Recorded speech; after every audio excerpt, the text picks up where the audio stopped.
قربانی ہمیں اللہ تعالیٰ کی رضا کے لیے سب کچھ قربان کرنے کا جذبہ دیتی ہے۔ کیا قربانی کے نام پر خون بہانا یہ انسانی لحاظ سے درست ہے؟ کیا قربانی کرنا یہ جانوروں کے ساتھ بے رحمی نہیں؟ دنیا کے اکثر لوگ گوشت کھاتے ہیں، کیا قربانی کرتے وقت جانور کو تکلیف نہیں ہوتی ہے؟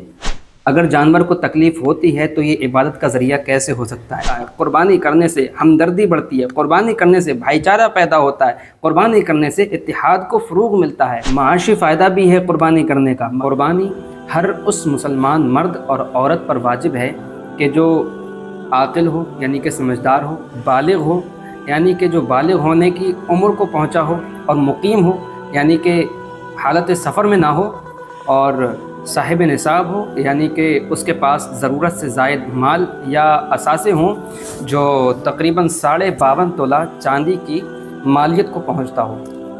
قربانی کی فرضیت کا معیار وہی ہے جو زکوٰۃ کے لیے ہے، البتہ قربانی صرف 3 دن یعنی کہ 10، 11 اور 12 ذوالحجہ شریف میں کی جاتی ہے۔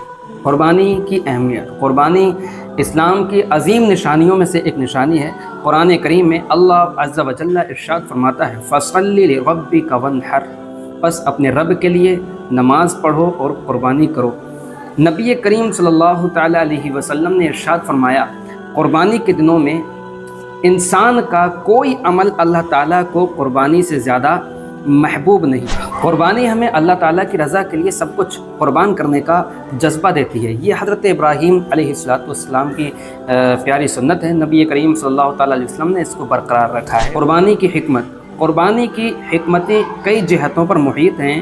اللہ تعالیٰ کی اطاعت یعنی کہ حضرت ابراہیم علیہ السلام نے اللہ تعالیٰ کے حکم پر اپنے بیٹے حضرت اسماعیل علیہ السلام کو قربان کرنے کا ارادہ فرمایا، جیسے کہ قرآن شریف میں اس کا ذکر آتا ہے، اور یہ اطاعت کی اعلیٰ مثال ہے۔ اور دوسری حکمت ہے تقوی کی تربیت، یعنی کہ اللہ تعالیٰ کو نہ گوشت چاہیے نہ اللہ تعالیٰ کو خون چاہیے، بلکہ انسان کا تقوی مقصود ہے۔ سورۃ الحج میں اس کا ذکر آیا ہے۔ قربانی کا جذبہ، یہ عبادت انسان کو اللہ تعالیٰ کے لیے ہر شے کو قربان کرنے کا حوصلہ دیتی ہے۔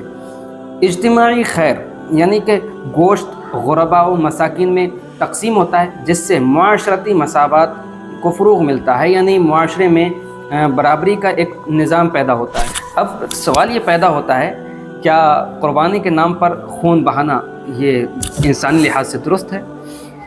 کچھ لوگ یہ اعتراض کرتے ہیں کہ قربانی کے نام پر جانوروں کا خون بہانا یہ کیسے کر کے بہتر ہو سکتا ہے، کیسے مناسب ہو سکتا ہے؟ اس کا جواب یہ ہے، اسلام میں ہر عبادت کی بنیاد وحی اور شریعت پر ہے۔ قربانی ایک مشروع عمل ہے، شریعت نے جانور کو تکلیف دینے سے سخت منع کیا ہے، لہٰذا اسلامی طریقے سے قربانی میں جانور کو ذبح کرنے سے کم اذیت ہوتی ہے۔ یہ خون بہانا اللہ تعالیٰ کے حکم کی تعمیل ہے اور اس کی خوشنودی کے لیے ہوتا ہے، نہ کہ ظالمانہ جذبے سے۔ اب سوال یہ پیدا ہوتا ہے کیا قربانی کرنا یہ جانوروں کے ساتھ بے رحمی نہیں ہے؟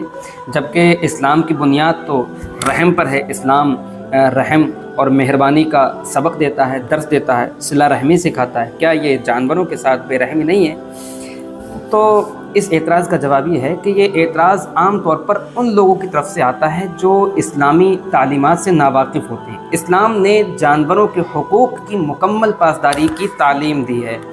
قربانی کے مخصوص ایام میں مخصوص جانوروں کی مخصوص طریقے سے قربانی کی اجازت دی گئی ہے۔ اسلام میں جانور کو تکلیف دینا، بھوکا رکھنا، اس کو پیاسا رکھنا یا غلط طریقے سے ذبح کرنے سے سختی سے منع کیا گیا ہے۔ دنیا کے اکثر لوگ گوشت کھاتے ہیں مگر وہ جانور کو مارکیٹ میں بغیر کسی اصول کے ذبح کرتے ہیں۔ اسلام نے اس عمل کو عبادت کی شکل دی ہے اور اصول مقرر کیے ہیں۔ یہ ایک اہم اور حساس سوال ہے اور اس کا جواب دینا نہایت حکمت اور فہم کا تقاضا کرتا ہے۔ کیا قربانی کرتے وقت جانور کو تکلیف نہیں ہوتی ہے؟ جی ہاں، جسمانی طور پر ایک حد تک تکلیف ہوتی ہے کیونکہ جانور کو ذبح کیا جاتا ہے، لیکن اسلامی طریقے ذبح سب سے کم تکلیف دہ ثابت ہوتا ہے۔ تیز دھار چھری سے چند ہی سیکنڈز کے اندر گردن کی بڑی رگیں کاٹ دی جاتی ہیں تاکہ فوراً خون کا اخراج شروع ہو جائے، اور دماغ کو خون کی فراہمی روکنے کے باعث فوراً ہی بے ہوشی طاری ہو جاتی ہے۔ جانور کو پہلے پانی پلایا جاتا ہے، پھر اسے زمین پر آرام سے لٹایا جاتا ہے اور چاقو یا چھری کو جانور سے چھپایا جاتا ہے تاکہ جانور خوفزدہ نہ ہو جائے۔ اگر جدید تحقیق کی بات کی جائے تو جدید تحقیق کے ماہرین نے بھی اس بات کو تسلیم کیا ہے کہ اسلامی طریقہ ذبح جانور کے لیے سب سے کم تکلیف دہ ثابت ہوتا ہے، کیونکہ دماغ کو خون کی فراہمی بند ہونے کے بعد فوراً ہی حساسیات جو ہے وہ موقوف ہو جاتی ہیں۔ اگر جانور کو تکلیف ہوتی ہے تو یہ عبادت کا ذریعہ کیسے ہو سکتا ہے؟ یہاں پر دو نکات ہیں۔ ایک یہ کہ نیت اور حکم کی بنیاد پر عبادت۔ قربانی کا مقصد جانور کو تکلیف دینا نہیں ہے، بلکہ اللہ تعالیٰ کے حکم کی تعمیل اور تقوی کا اظہار مقصود ہے۔ قرآن میں صاف فرمایا گیا کہ اللہ تعالیٰ کو ان جانوروں کا گوشت نہیں پہنچتا اور نہ ہی ان کا خون پہنچتا ہے، بلکہ اسے تمہارا تقوی پہنچتا ہے۔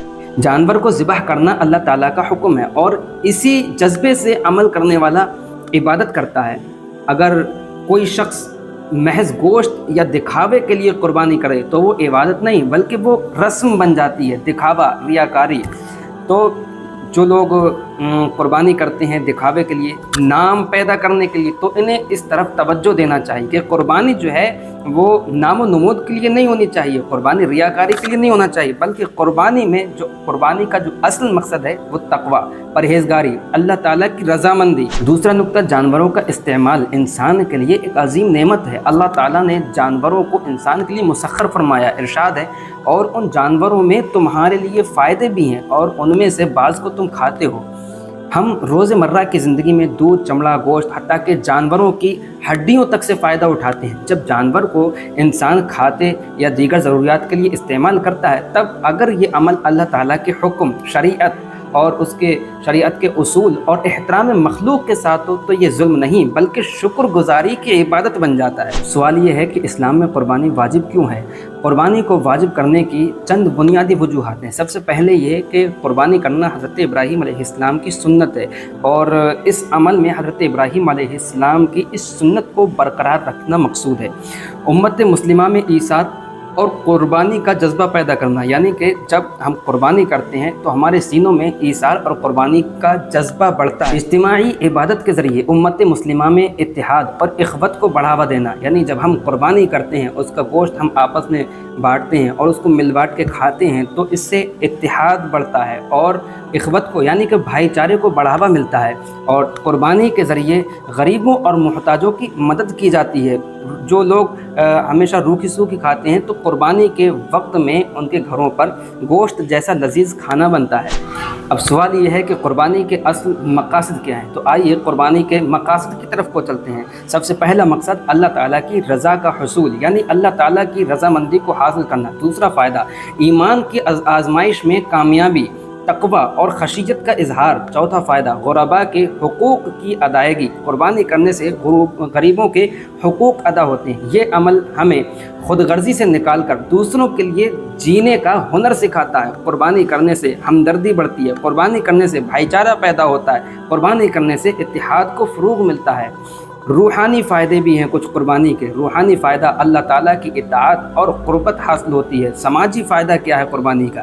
غربت اور محتاج طبقے کو گوشت کی فراہمی ہوتی ہے۔ نفسیاتی فائدہ بھی ہے قربانی کرنے کا۔ قربانی انسان کو ایثار، صبر اور ضبط نفس سکھاتی ہے۔ معاشی فائدہ بھی ہے قربانی کرنے کا۔ مویشی پالنے، فروخت، قصاب اور دیگر متعلق افراد کے لیے معاشی سرگرمیاں پیدا ہوتی ہیں اور قربانی کے ذریعے چمڑے کے کاروبار کو فروغ ملتا ہے۔ اگر نتیجے کی بات کی جائے تو قربانی محض گوشت کھانے کا نام نہیں بلکہ اللہ تعالیٰ کی اطاعت، حضرت ابراہیم علیہ السلام کی سنت کی پیروی، غرباء کی امداد اور روحانی بلندی کا ذریعہ ہے۔ جو لوگ اس پر اعتراض کرتے ہیں در حقیقت انہیں اسلامی تعلیمات کو گہرائی سے سمجھنے کی ضرورت ہے۔ قربانی اسلام کے ایک جامع اور پرحکمت نظام کا حصہ ہے جو انسان کی دنیا و آخرت کی فلاح کا ذریعہ بنتی ہے۔